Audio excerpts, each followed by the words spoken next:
After my father suddenly passed away from an unexpected illness, leaving behind a staggering $2 million debt, my mother and brother Tom took matters into their own hands.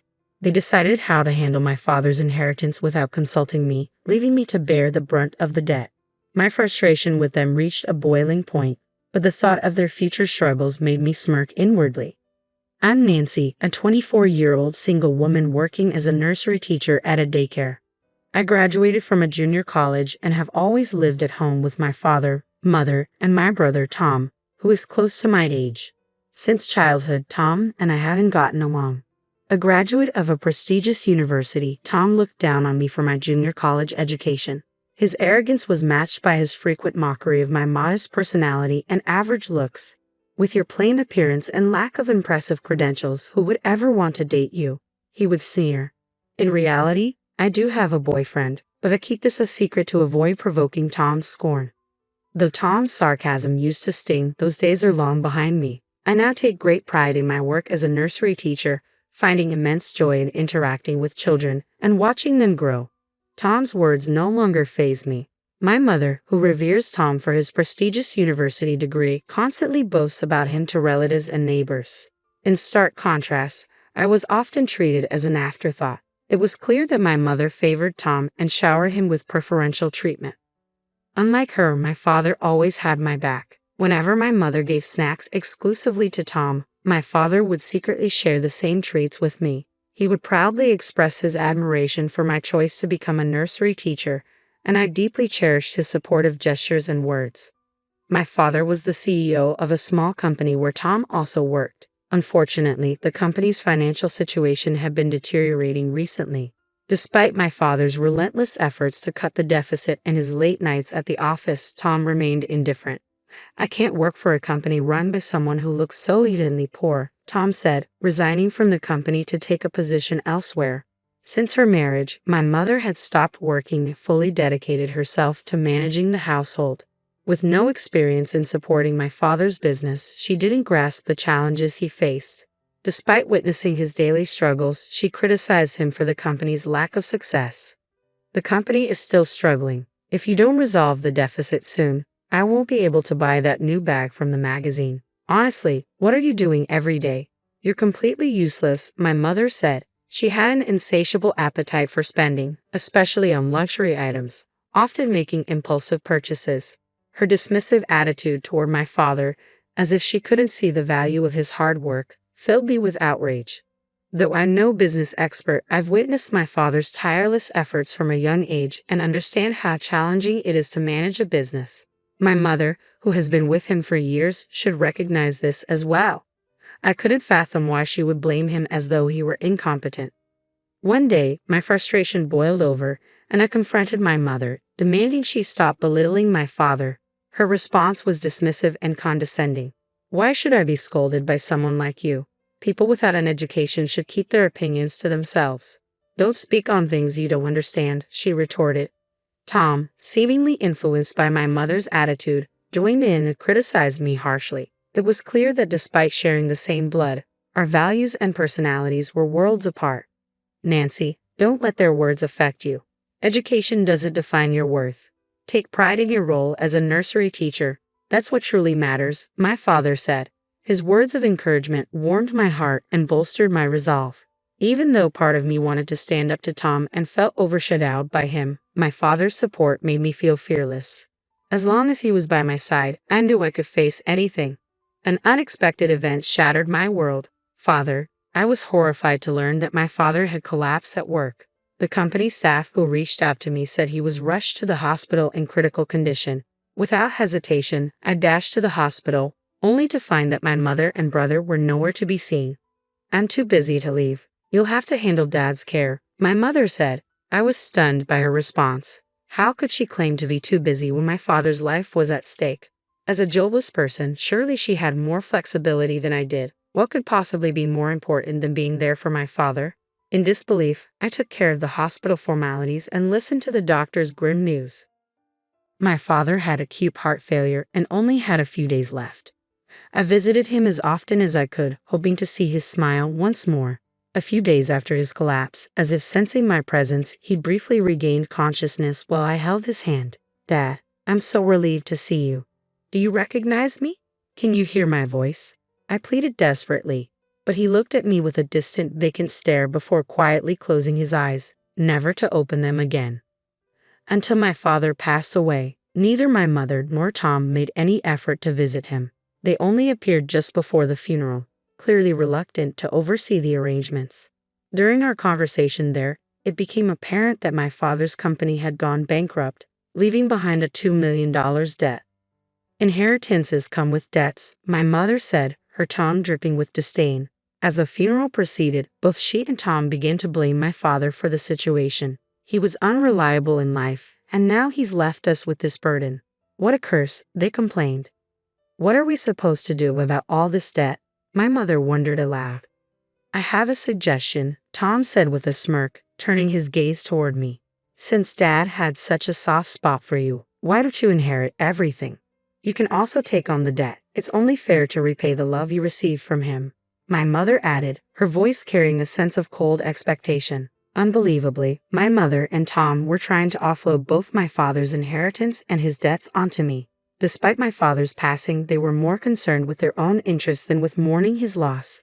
They had always belittled and ridiculed both my father and me, seeing us merely as tools for their gain. However, I had a plan in reserve, something my father had asked me to use if anything happened to him. It was time to put it into action. I decided to keep my true intentions hidden and reluctantly agreed to their demands, all while secretly preparing to execute my plan. Understood. I will take on the entire estate, including the debt. My easy acquiescence surprised both my mother and Tom, considering I was assuming a $2 million debt. They probably anticipated more resistance from me, but their satisfaction in offloading the burden onto me seemed to eclipse any surprise. They looked at me with a mix of triumph and condescension. So, you're actually going to pay off all the debt. We appreciate that. It's lucky for us, even if I don't quite understand your thinking. You really are quite naive, though. I suppose that's to be expected given your limited education, Tom said. My mother and Tom ultimately relinquished their claims to my father's estate. With no other relatives to contest the inheritance, I was the sole beneficiary.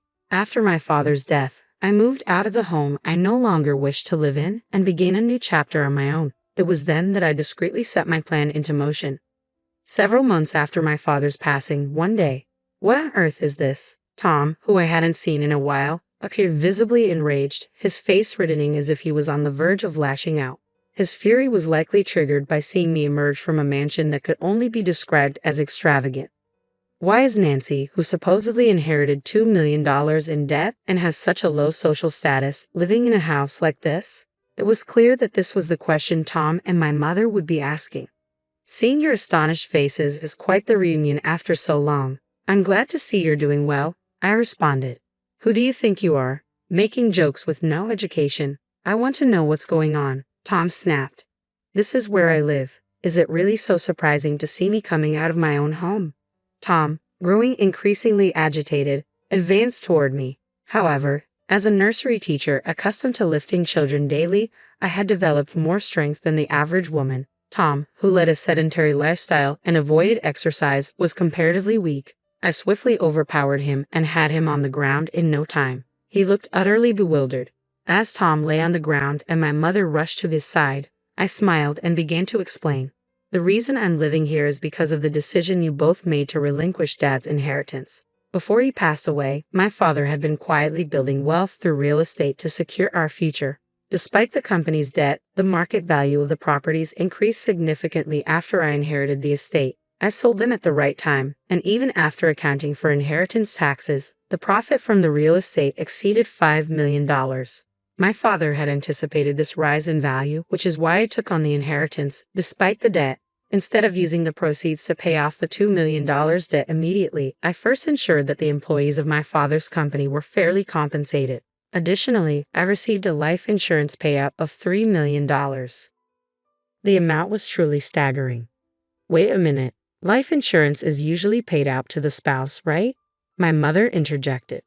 It appears Dad changed the beneficiary to me, I explained. He had informed me of this while he was still alive. My father was deeply troubled by your harsh words and excessive spending.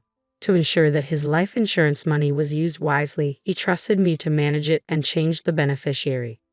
I have a dream that I've kept to myself, one to support and nurture children facing economic hardships. With the funds from my father's estate and the life insurance payout, I built a large house that could easily be called a mansion.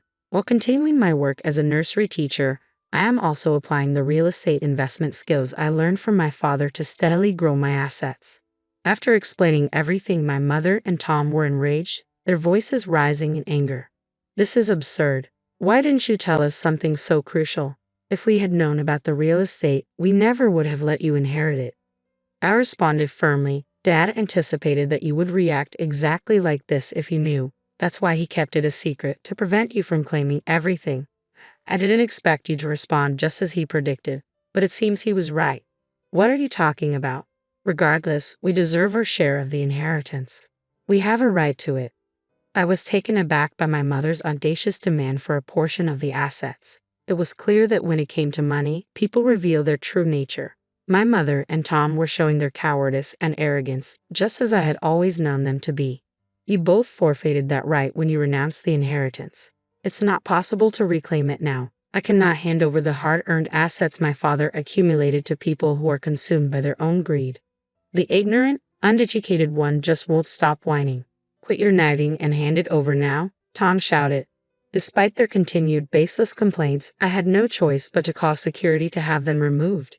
They left quietly after being escorted out. In the following days, security footage showed them loitering near my house, trying to find a way to claim my father's inheritance. Their persistence was unsettling. Using the footage, I reported them to the police as suspicious individuals.